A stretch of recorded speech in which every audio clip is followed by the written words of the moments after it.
Welcome to the Decent People Podcast, a production of Decentral Media, where we're committed to telling the stories of the founders, builders, and visionaries who are creating a new decentralized economy and internet experience. You guys know it as Web3 or blockchain, and we're going to bring you the smartest and most interesting people in the space for intimate conversations that reveal their background, how they got into crypto in the first place, and what they're doing today to make a decentralized future a reality. Thanks so much for joining us. Make sure to check out our site at decentral.io. Now, to the show. Hi, and welcome to the latest episode of the Decent People Podcast. I'm your host, Matt Leising, and today I'm joined by a really interesting guest who's got a great backstory to where he is today. His name is Parker McCurley, and he is the CEO and co-founder of Decent Labs, which is a venture studio that's nurturing Web3 products. Hey, Parker, how you doing? And by the way, a great name there with Decent Labs. I like that. Man, you stole my opening joke. I was going to say the same. Yeah, I'm doing great, Matt. It's great to meet you. And yeah, super excited to be here today and share a little bit about Decent Labs. Yeah. Thank you for coming on. I really appreciate it. Before we kind of dive into the past, the future is looking pretty good for you guys. You've sold some products to some pretty well-known names, and I understand you guys are going through some fundraising now. So good luck with that, and I hope it all goes really well. Yeah, thank you so much. Yeah, what we're doing is pretty unique because rather than a traditional venture round, we're really getting a lot of different investors and builders in the space to collaborate to form a venture studio DAO together. So it's all happening on chain and it's all kind of very novel. We're taking two newer operational concepts, which are a venture studio that builds versus strictly investing capital, and a DAO, which I'm sure we've discussed plenty. So yeah, it's pretty fascinating. We're having a good time. Yeah, that's great, and we'll definitely get into the DAO stuff in a bit because I want to unpack that for people. I think this would be a great way to kind of like take some of the scary things away about a DAO and just sort of like describe what it is as a new way of just forming kind of organizations. Totally. But let's go back a little bit into your past. As I understand it, you didn't have the easiest upbringing and you were kind of bouncing around a little bit before you kind of found your calling. Can you tell us kind of what that was like and where you kind of came from? Yeah, totally. So I grew up in Cleveland, and I would say, I don't think anybody has an easy upbringing. And for me, it was like we were a working class family, and both my parents worked really hard, and I think like every day there's something that my parents taught me that I like find myself using at work, which is pretty awesome. But I think the real things that were difficult for me growing up in the Midwest at the time I was were the result of the 2008 financial crisis, as well as the opiate epidemic that was like really terrible in the Midwest. So I think for me, a lot of my journey into Bitcoin was experiences that I had during that time, watching tons of families, myself included, just experience immense difficulty as a result of the financial crisis, as well as just like, sort of like a really sick outcome of that around me in the Midwest, which was this opioid epidemic and crisis where, it was just like a really depressed and miserable time for a lot of people. And it was during that time when I discovered Bitcoin and cryptocurrency. And I discovered it as a proposed solution for the financial crisis and for, predatory lending practices and basically, a way to prevent that sort of thing from happening again. And that was really attractive to me, even as a kid. So, yeah. Did the opioid crisis, in your opinion, kind of follow the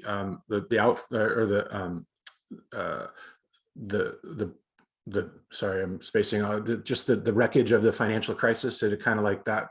Did that sort of set the stage, or was the opioid crisis kind of already happening in your experience, and the financial crisis just kind of like made it even worse with economic situation? Totally. And I'm not as expert on this topic as some of my friends are, but there's a great book called Dreamland by Sam Quinones that kind of covers this. And they are closely related because if you look at the financial crisis very similar to the pandemic that we just experienced. There were a bunch of industries that were sort of, teetering, and this was the last wind that sort of blew them over. And so if you look at in the Midwest, for example, American manufacturing as one great place to look at, you have a whole generation of workers whose industry hasn't really kept up with the global economy. And also you have an overprescription of opiate drugs in the United States occurring, followed by a massive wave of unemployment and difficult access to health insurance, followed by subsidized health insurance and tons of access to opiates. So yeah, it was kind of like a crazy, like perfect storm. But I think I'm really grateful for that kind of experience, because growing up and like seeing all those things happening in our country made me feel very strongly that, like, on an institutional level, between healthcare, which was one of the main causes, like our healthcare system is one of the main causes of the opiate epidemic in the United States, which is sort of mind-boggling to play with. And between education and how expensive that is, and how hard it can be even to find, like, go to any college in the United States. So I had this strong feeling of, like, our most vital institutions being really broken, and decentralization and cryptocurrency seemed like the first shot in that, in an attempt to fix. Yeah. And was your family, like your mom and dad, were they affected by the financial crisis? Did they lose their jobs, or were you guys okay during that period? I mean, my family definitely struggled a lot during that period. Like, yeah, I mean, it was a hard time for us. So, it took many years to recover from not really just from a financial perspective, but from an emotional and, life perspective. So yeah, it was definitely not a fun time. Yeah.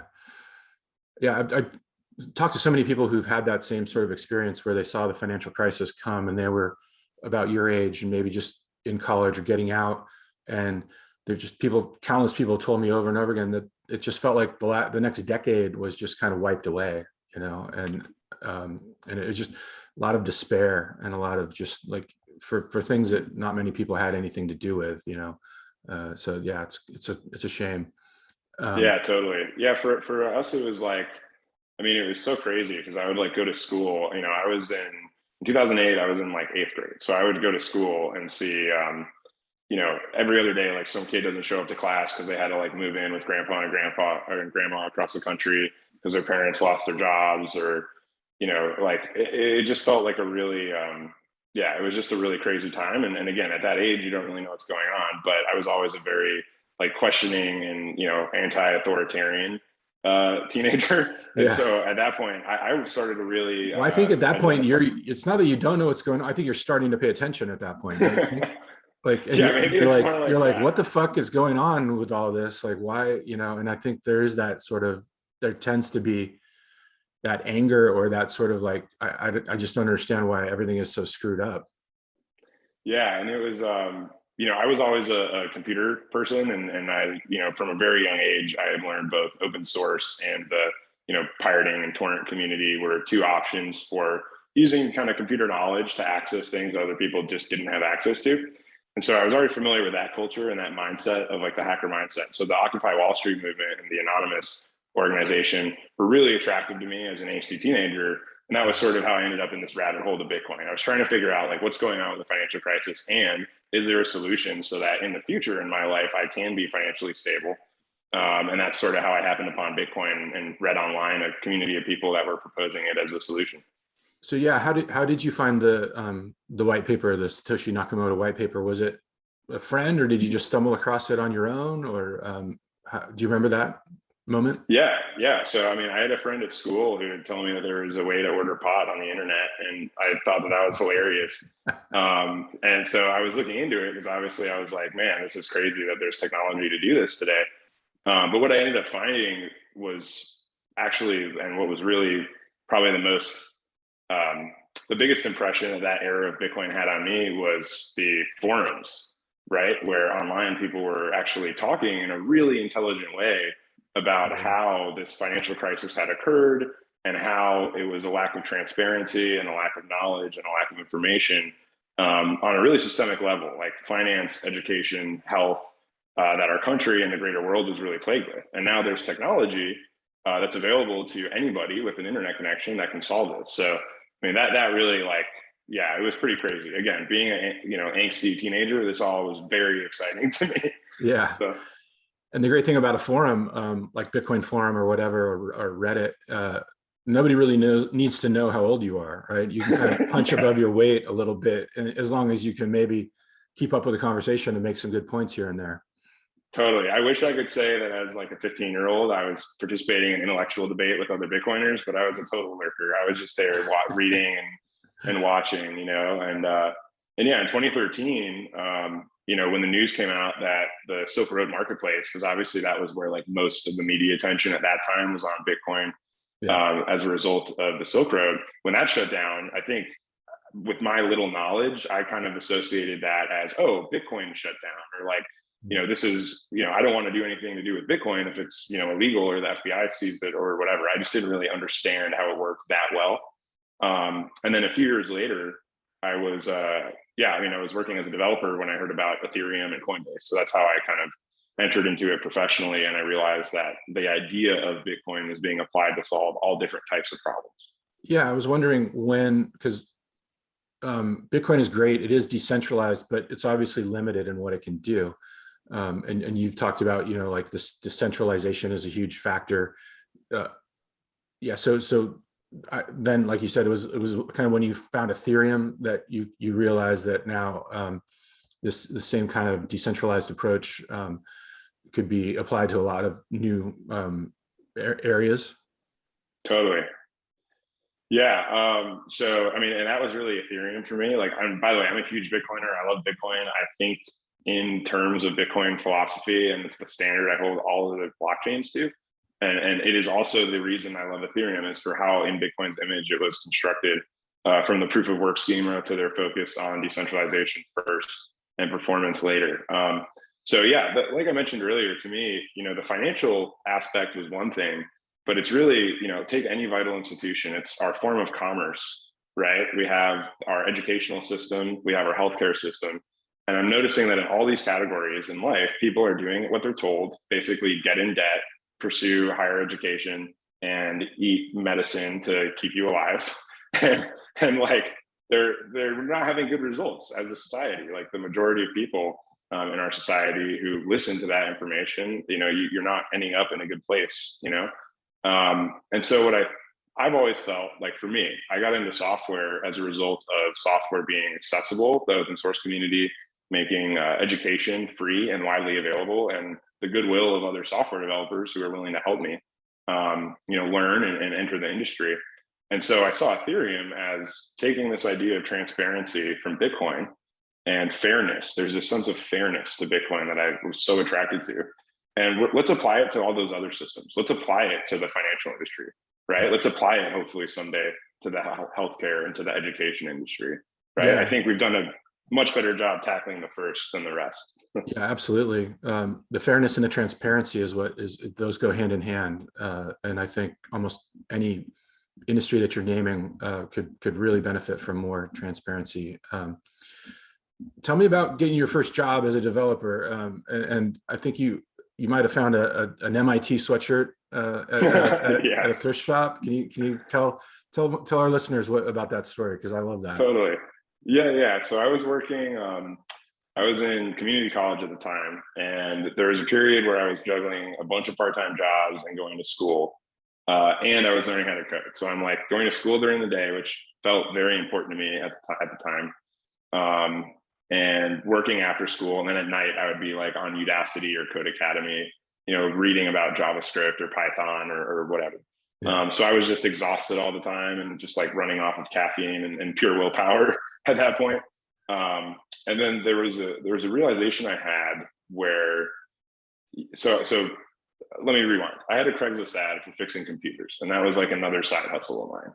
And one day somebody asked me if I could build a website as a result of this Craigslist ad. And I was like, okay, well, I looked up online how much, web development cost, and I, put together a proposal, and I was like, sure, I can build a website. And I've been like learning how to write code online for a few months. And after doing that, it just clicked in my head that there was no way I was going to get where I wanted to as an engineer with like an hour to dedicate to it.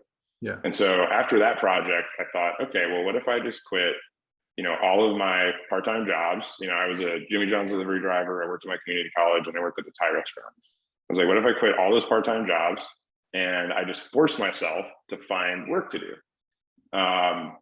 So yes, I had this old M.I.T shirt and I for like a month, I was like wearing the shirt every day just to try to like attract the attention of other programmers. And anywhere I would go, like coffee shop, whatever around Cleveland, I would tell people like, hey, I'm a developer looking for work. And sure enough, I ended up at a dinner one night, meeting a buddy of mine, Aaron Marks, who introduced me to a company called Payscape, and they were like a payment processor. And I met their CTO. He was I think he was looking for partners to like implement their payment gateway on their website. So I was going there like, oh, I'm a big shot web developer and I'm going to integrate your payment gateway on all my clients' websites. And I showed up and I was like, I really need a job. Right. And then that was how it started for me. So, I tried doing development in college for a little while, ended up dropping out of school a couple months later. And that's how I got into the tech industry. Yeah. And I know it was probably difficult for you, especially as a kid, like with all the struggles you guys went through with the financial crisis and the opioid stuff, and it was hard on your family, but it's clear that like that gave you like a really good sense of purpose and sort of drive. And I think, in a lot of these times in life, those sorts of things really kind of make you and kind of like, so good kudos to you, man. I'm happy to hear that, that really kind of helped you just with that drive and that like hustle that you really need, especially in the startup world, as you know. So tell me, so then now you're in web development. Have you gotten into Ethereum yet, or like where are we in that journey? And like when did you start realizing or thinking in the back of your mind that you wanted to do maybe your own thing or start building stuff in like the decentralized world? Totally. Well, I always knew I wanted to do my own thing, like probably my whole life. I remember when I was like a kid, I had like a little logo I would draw, like when I was like 5 on like school assignments, right? Like I always wanted to kind of do my own thing. And with development, what I saw was unlike a traditional business, like a car dealership where you need a property and financing and loans and inventory. With software, all I needed was, basically sweat equity. I just needed to work hard and learn. And if I could build an app that, I thought could make me billions of dollars or something. I ended up being a software engineer for many years because it's not that easy to build an app. Yeah. But yeah, so, I was really attracted. Hold on, I'm sorry. Can you repeat the question? I just lost my train of thought. Yeah, no problem. I was wondering when you sort of made the leap into like decentralized, applications and from web like development for like a software company. Yeah, totally. So I was working at the payment processor, and I had heard about Coinbase. I used to read Hacker News every day, which I highly recommend if you're trying to learn about the tech industry. Like reading the whole first page of Hacker News every day for a couple of years is a pretty good indoctrination to like what's happening in the industry. And I kept seeing news about Coinbase and Ethereum just really attracted me for a couple of reasons. One, I was a web developer, so Solidity seemed a lot more approachable to me than like building apps on Bitcoin. And two, again, I had this feeling of Bitcoin as a service, or this way where you could imbue these decentralized, censorship-resistant properties from Bitcoin into all types of applications. And that's where my head really started to spin and say, like, finance was simply the entry point for a much greater movement that would involve the decentralization of all these other vital institutions that are used to oppress people today. So, I've always had this very idealistic, vision of what Ethereum can do for the world. And I think despite many experiences of opportunism and to the contrary over the last few years, I think we're still in a great position to make a positive impact on the world using that technology. Yeah, absolutely. And where did Decent Labs come from? What was your kind of thought process there? Did you see a need that just wasn't being filled? Absolutely, yeah. So the need was that I wanted to work in crypto, and I wasn't. That was the first need. So I was running a meetup at the time. I'm a huge fan of programming meetups, and like, if you're someone who doesn't know anyone in the tech industry and you want to get involved, go to local crypto or development meetups and talk to open source devs. The people who after work are drinking beers and talking code are the people who really love programming and are there to help you on your journey. So I highly recommend like the meetup culture in general. And my now co-founder, Adam, we worked together. He was a senior dev who sort of took me under his wing. We were working on projects together. And he started the Crypto Cleveland meetup, which was eventually the largest cryptocurrency meetup in the state of Ohio. And that was really awesome. And so we were like crypto affiliated at this point. Like, I'm spending every day thinking about it, but I'm not making a living doing it. And at this point, the agency that Adam and I worked at, which is where I fell in love with building new products, they shut their doors. So, for me, it was easy. I was living in an attic paying like $300 a month rent. But Adam and his wife had just celebrated their second child. So they were like, in a much more serious point in life where things actually matter, like stability and security. So with a little bit of convincing, we made a decision to start working on Decent Labs full time, which at that point had just been an idea, and we knew we wanted to work in crypto. We wanted to run a company. So we flew down to the Texas Bitcoin conference, which was a huge investment for us, like flying across the country. And like, we stayed at my buddy's house on an air mattress in his garage in Austin. But we walked out with our first few customers. And what we learned that day was that there was a bunch of money that had been invested in cryptocurrency projects, and there weren't a bunch of devs to build the technology. So it was a clear need, and that's how we started our business of building custom software. What was that first one or two things that you guys did? That's a great question. So the first project we ever worked on in crypto, like, and got paid for, was, I believe, a block explorer for a company called Coin Ninja in Ohio. Okay. And then that was like a local project that Adam and I's boss at our agency like got for us. And we weren't decent yet. And then the very first project I think we ever contributed to as decent was after that was Arcade City, which they were like a peer-to-peer rideshare app in Austin. They had shut Uber down, and the goal was to make like a driver focus, which I have no idea how either, I don't know what either of those projects are up to nowadays, but it was a great intro to the space. Yeah, that's great. And then what year are we at this point, roughly? So this was late 2017 October 2017 was when we went full-time crypto. Okay. And, a few months later, we had an office and we were starting to hire people, which we were really bad at for a long time. And it's not as easy as you might think.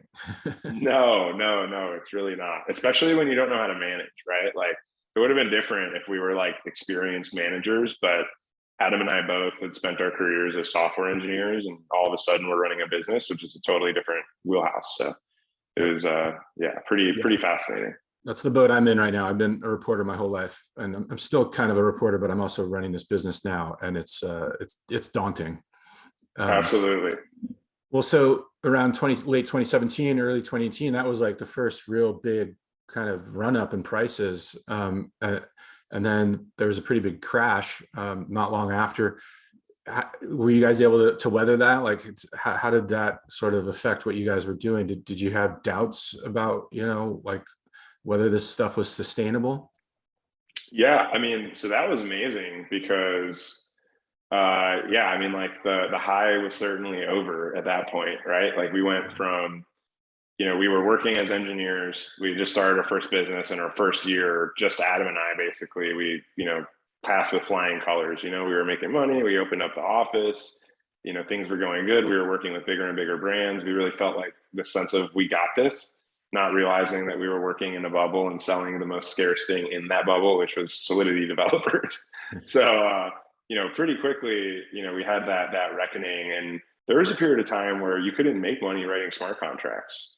And again, right, like, look, I'm really stoked for all the people in this industry who either entered with money and were able to make long-term investments and not get paid, and focus on building, cryptocurrency portfolios and investing. But for Adam and I, like, that wasn't an option. We came to the space, and what we had was our ability to build software. So I wasn't like making a mint off of Bitcoin or Ethereum. I was trying to build a business in that industry. And so that was really brutal, because both my personal holdings of crypto plummeted and I had, not much. And our business all of a sudden dried up. And so we had to kind of think on our feet and decided to differentiate. And instead of just doing software development, we started to do product design. And instead of just doing product design, we started to do branding. And instead of just doing design, branding, development, we started to do go-to-market. And we really started to differentiate, not as a development shop, but as an accelerator for early stage startups. And so selling those services, which are pretty unique and pretty, inclusive of everything you need to go to market, to non-crypto startups for that year allowed us to survive and weather that storm, because we didn't have the cash reserves we do now where we could, just survive something like that. Yeah. I'm curious, what has Cleveland been like in your experience as you've gone through this? Is it a good spot to be doing like tech? Is it tech heavy, or how does that like kind of fit into other places like Austin or New York or San Francisco?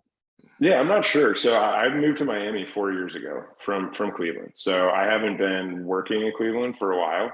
We do have a few employees there still, who are awesome. And I think like the Midwest, I mean, it might be a cliche. I might just be saying this because I'm from there, but I really do think like the Midwest just builds the best shit. There's like this really modest, hardworking mentality from that part of our country that I really admire, and that I'm really grateful to have grown up there and sort of, I think, adopted that as a result, that there's a goodness to just working hard. Mm-hmm. So I really love that. And I do know that there was like the Blockland conference and a few other like local community pushes to build up the blockchain industry there. But honestly, I love Miami too. I mean, I've lived here for 4 years, but I barely even keep up with the local scene here, just because I'm always in corners of the internet building, decentralized crap. So Yeah, for sure. And then, so obviously we kind of came out of the crypto winter. Maybe people kind of peg it at like 2020 in the summer, like DeFi summer, where a lot of decentralized finance kind of applications became popular. So it sounds like if you're able to kind of hang in there, and make it through that tough time, were you guys set up for, like kind of now it's your time to blossom again? yeah. And I have I mean, it was really fascinating, right? Because I mean, coming back from the crypto winter, I remember the first time I learned about accredited investorship. Like when we first started Decent in 2017, I wanted to create like our own crypto app. And I learned that because of FinCEN and MSBs and MTs and KYC AML, and because of accredited investorship and the amount of money I would need to raise to do that, it was like just totally prohibitively expensive to me to start a company like that. And it like further galvanized my belief that these systems should not be policed and controlled by government. And DeFi to me is like, when I saw Ethereum and it clicked and I understood it and I internalized what this could mean for the world, I think DeFi is like what I saw and like what I imagined and what I've been waiting for. I remember Compound in either late 2017 or early 2018. I remember seeing that for the first time and just being mind blown. Like that was really when DeFi started to me, was when Compound was released and became popular. And the thing that's so attractive of that to me is the concept of accredited investorship. From the perspective of someone who like has not been an accredited investor very long, is really like a way to just prevent poor people from accessing financial opportunity. And so to me, don't even get me started here, but long story short, like the idea that it's protecting a consumer because their income is low, they must not be smart enough to invest their money right, is ridiculous, right? So DeFi to me was really fascinating. Not that it allows you to circumvent the concept of accredited investorship specifically, but in the concept of financial tools being accessible to everyone, like that is what DeFi is all about. So, a lot of people don't realize we're deploying a smart contract to ETH mainnet, and it now lives there, and it can be accessed by Goldman Sachs if they want to. It can also be accessed by a 15-year-old kid on the other side of the world. So when I think of DeFi, I imagine, me 11 years ago discovering Bitcoin all over again and finding out that, oh, I can get out of my local currency into stable US dollars and then earn a yield on that. And the rate at which that will improve my financial situation, if you're coming from poverty, is just unbelievable. Like it's like light speed. You're now on the most advanced financial rails in the world, and that's accessible to anybody in the world. And that's DeFi to me, like reinvigorated my love for crypto. It got me so excited. Yeah, I'm with you on that 100%. And it kind of bugs me to think about all the sort of naysayers that are still out there, like saying that it's a scam, that there's no use case, for any of this stuff. And it really kind of like is a slap in the face to people like you're talking about who need, help or like access to something, so that they can grow their wealth. And it also makes me think that the ethos you're talking about is something that you've taken on at Decent Labs as well, where, as I understand it, you're kind of trying to help underrepresented groups and kind of like let people come in who don't get a lot of access to financial services usually. 100%. And yeah, I think the argument that, DeFi doesn't have a real use case, or that, cryptocurrency is only valuable in countries other than the United States where the economies are less strong, is a very, very privileged perspective. Like, to think that there are no Americans that can benefit from DeFi protocols being publicly accessible, or from using cryptocurrency as an alternative financial system. Again, I just think it's a lack of perspective that causes people to believe that, because like when it comes to all the financial assets that are available to the uber wealthy, from commercial real estate to venture investing, which now makes up a significant chunk of most portfolios, like that is not available to a regular person. And by the time it has been through a centralized source, like I hate to pick on them because I love this app actually from like a user experience standpoint, but let's look at Fundrise. And again, I hate to pick on them. So Web2 technology, it's a commercial real estate investing platform. It's sweet because I get emails that tell me that I'm like a real estate developer and my project was a success, and it feels really gratifying. But by the time I'm receiving earnings off of a real estate investment through an indirect source like that, or through Robinhood, right, who people thought trades were free for such a long time, by the time a consumer is receiving that benefit, like they've been cut out of so much alpha. So yeah, I just think like, again, there's not a great case for typical people having access to financial products that is a fair playing field relative to the wealthy. Yeah. So then let's jump a little forward and talk about the DAO that you guys have created. So that's a decentralized autonomous organization. It's a big, scary word meant to frighten children. But basically what it is just, it's sort of meant to be a flat organizational structure where people are all incentivized to work towards a common goal. Some people are good at marketing, some are good at writing code. Other people are good at, sales, whatnot. So how are you guys using a DAO at Decent Labs, and why did you think that was, something that you wanted to jump into? Definitely. Yeah. So there's a few reasons, and I can talk a little bit more about like how the structure works from our perspective and what a DAO is from our perspective. So just to speak practically, right? Like the first is, it's always felt really unintuitive from a practical standpoint that we work in DeFi and our team has so much amassed knowledge of DeFi protocols and ways to optimize, returns from them. And yet our cash reserves have been sitting in a bank account for all these years. It's felt like just terrible to me. And from an ideological perspective, as someone who believes as fervently as I do in decentralization, to be a CEO of a very hierarchical company has also felt very disingenuous to me. Like I find myself really struggling with that because I love the responsibility of leadership and I love the work that I do at Decent. But it's always felt really strange to me to be supporting this model that I'm, so vehemently outspoken against. So that's from the ideological and from a practical perspective. In terms of how we're implementing this, the way that we think of DAOs, if we look at decentralized autonomous organization, and a term that we've come to use at Decent is the minimum viable DAO. It is an entity that exists on chain and can do stuff, right? Like that's literally it. So I think right now people are really talking about these like borderline religious political debates on what a DAO should be, or what decentralization should look like.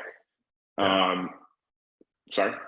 Yeah, I'm with you. And I was wondering, to make it more concrete, like what's an example of like, what, okay, you're on chain and it can do stuff, like what is something that meets those two criteria? Yeah, so I guess the way that we're building it at Decent, there is a entity on chain that can call functions and create activities on chain, like transferring assets or calling the function on a smart contract or integrating with a DeFi protocol. And assumingly, you have some sort of governance layer that allows multiple human beings to coordinate that activity, which is what we see with like the proposal format that's typical in DAOs today. Now, I think where I bring up these politics are the concept of decentralization's role in that system. So I'm a huge fan of decentralization and structuring organizations that way, and I want to structure my own organization that way in this short period of time that I have to play a role and influence that before it sort of runs and grows in whatever direction other people might decide. But there are benefits to tightly woven groups, and people naturally form teams, and leadership is an insane value to bring to an organization. So I think saying inherently that a decentralized structure is a flat structure might not be as accurate, because the way we see it at Decent DAO is it's more like, instead of a hierarchy, it is a cluster of different groups or teams, right? So, we will have many leaders at Decent DAO. More so than you would expect at a typical organization, working autonomously, but all orbiting around a shared mission or goal. Yeah. So that's sort of how I view it. Yeah, that's great. And then, so tell me a little bit about some of the projects you guys have worked on. There's a kill switch that you guys have, a product. Can you tell a little bit about that? Yeah, so that would be Sarcophagus, and it's a dead man switch or kill switch built on Ethereum and Arweave. So it's really awesome. It's basically a way to encrypt data for any intended recipient, store it long-term on Arweave, and allow a decentralized network of what we call archaeologists, or the validators in this system, look for elapsed dead man switches and then deliver them to the recipient for a fee. So it's like, it's an economic system that enables something to occur on chain that you can't really do in isolation without a third party, like the validator. So it's really neat. So I would say the most apparent use case is, what happens to my Bitcoins when I die, and you put your seed phrase in a sarcophagus. And one of the other really exciting ones is like time delayed messages. So for example, it's often the case that a source for a journalist, I'm sure you're familiar, has access to critical information when they're in danger and no other time. And so in the sarcophagus system, a journalist source could put critical data in the sarcophagus with a 30-day timer, knowing that they don't have to trust the recipient. They simply have 30 days to get out of Dodge and be in a safe place when that information is leaked. So there's a bunch of really cool privacy and security games that can be played using sarcophagus. Yeah, that's fascinating. And then so how, like I've been involved with some DAOs here and there, and it's challenging. You're not really sure like what people are going to want to take on, and how, it's also new as well. Like have you guys sort of dealt with those challenges, and where do you see things going with DAOs? Totally. So the way that we look at it is there's a lot to be learned from the last hundreds of years of human organization and getting stuff done, right? Like corporations are really good at getting things done. They have proven not very good at getting things done, keeping externalities in mind for what's good for our planet or species or well-being of our society. Yeah. So that's kind of where I think decentralization comes to play. And there's a different mindset of opting in and service that exists in a decentralized mindset and kind of paradigm. I think on that note, organizations need process, procedure, best practice, standard, the concept of organizational operations, right? What a COO and operations department does in an org today. I think for Decent, the way that we're thinking about it is that now rather than a process where we are interviewing and recruiting and then bringing people into this system in a private way. We're now going to publish and give away how we approach building software and how we think about the ideas of what we're building, or how we commercialize decentralized protocols, and offering that to the world and saying, this is a collaborative platform where we can all participate and do these things together. There's a great business in it, and there's a great impact to be made on the world as a result. And so I think, if anything, the level of organization and structure required at a traditional organization is actually it's more of a focal point, in at least for our DAO as we're designing it, because we have to share that information with the world. And so it's, it can't be a slap together internal document that we're like knowing we have to update, but we will someday kind of thing. Yeah.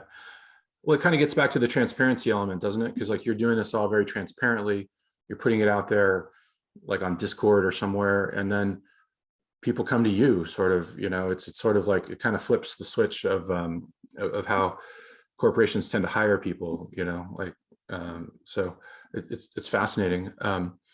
My goal is to get to the point where you could hear about a decent project like Fractal, our DAO governance framework, and within 24 hours have submitted a small pull request to it as a way to meet our team, get paid for that work that you've done, and as a result kind of have your foot in the door at the organization, and simply let it be a system that one can opt into. Mm-hmm. How far away are we from that, do you think? I don't know. I mean, okay, to the point where that would be like automated, we're quite a ways away. I mean, that's like the dream, right? Is like this total meritocracy where a pull request gets like an automated transaction on chain and is rewarded for. But there's a lot of human validation that has to happen in that system. So I think I'll probably be spending the next 3 to 6 months personally, like designing the human processes required for an organization like that to operate. I really do think we're taking some of the idealism and I mean that in a positive way, and some of the focus on optimizing for the public from projects like Gitcoin that have existed, and we're applying this business model of a venture studio to it with the hopes that that will be a sustainable way to build goods that are accessible to the whole world. And are you building the Decent Labs DAO with like a coin involved, or a payment mechanism integrated into it? Yeah, so I think as a part of DAOs, contributor payments are really important. I think what we'll end up seeing, I hope, emerge as a standard, again, for all of the people in the world who have bills to pay and still can contribute to crypto, where DAO contributors are paid, in a stable coin and the native project asset, or, in a highly liquid cryptocurrency like Bitcoin or Ethereum, which you can, reasonably pay your bills with. And that'll open the door. I think standardizing that decentralized contributors should be paid on a regular basis, like an employee or contractor would, is a really important thing, to open up the doors to more contributors in the space. Mm-hmm. So that has been really exciting. And I can also shout out great product / service is Opolis, which is a service provider that helps DAO contributors sort out like entity formation, medical insurance, things that you'd want as an employee that you don't receive as a contractor within the United States. So that's a really good option for people who they want to work in the decentralized world, but the idea of not having health insurance is really frightening. Yeah. What are you hearing on the regulatory front in that regard when you've got an inherent token and you're using it to pay people? Do you feel like you're going to get close to securities laws there? Or I mean, it's a shame that the SEC hasn't really spelled this out more clearly, but where do you come down on that sort of side of it? Yeah, well, I mean, as a U.S. citizen, assuming I have to adhere to all U.S. laws, I'm, playing pretty fair and safe on that front. Like, I would say just because I don't agree with certain financial legislation doesn't mean I feel I'm exempt from it and don't want to do business that way ever. I just think it's a short-sighted approach. So I think our goal is to be as safe as possible, specifically on the topic of securities, by not issuing or selling tokens of the projects that we're building to investors or treating them as a financial asset. Like I would say, like, any project to be built by Decent DAO would need to be like a decentralized protocol project that a tokenized element is a requirement for it to function. versus some sort of like financialization of the system. Yeah. So, and Decent DAO itself, membership really is only valuable from the perspective of actually governing what projects are being created. So that's like a totally different system. Yeah, that's great. Well, Parker, thank you so much for being here and kind of educating us on all this great stuff. Really fascinating backstory, and all the best of luck with Decent Labs and Decent DAO.